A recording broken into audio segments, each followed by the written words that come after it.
Good morning, everybody. Welcome in, and it's good to see you.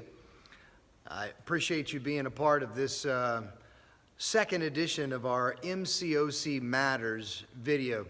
I come to you today with the absolute greatest Christmas sweater of all time. If you can't see that clearly, that is Christmas Tree Sloth, which is magnificent and lovely. A gift that was given to me as a joke, and they didn't realize that I would think it was the greatest Christmas sweater, and have worn it now for several years and will continue to do so.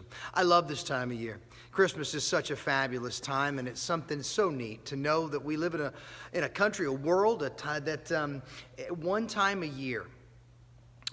year has their hearts opened to the message of a baby born in a manger and the questions that surround that marvelous and wonderful event.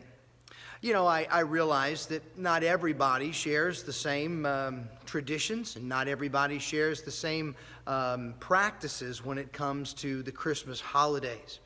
But one of the things that I love so much about being a part of this MCOC family and being on this journey with all of you is the way in which we are able to manage the differences that we may have in our own customs, in our own traditions, and in our own families. You know, maybe you were raised as I was in a home where Christmas was a predominant and wonderful holiday that we looked forward to and something we participated in. Maybe it is that you were raised in a home that wasn't the case. But something that's so great about being a part of this family is that many of the problems that plagued the early church are things that this congregation, through the grace of God, has worked through. Paul would write to the church at Colosse in Colossians chapter 2, and this was a church that was having trouble with this exact kind of thing. You see, some of their people grew up following certain festivals and certain holidays and rituals and celebrations, and others didn't.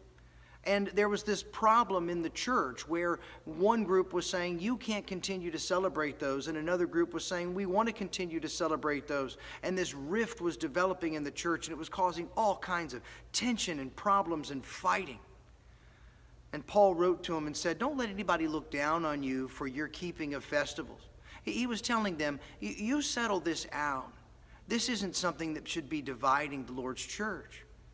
And you know what? Many churches do experience division over these kinds of things. And I'm so grateful that we're in a congregation and part of a family that tries to live out the admonitions that the Holy Spirit sent to Paul, that the bond of peace not be broken over things like this. So, to those of you who are, as I am, wildly festive and enjoying of this Christmas holiday, celebrate. And what a great time it is. And for those of you who don't practice this holiday, I say to you, thank you.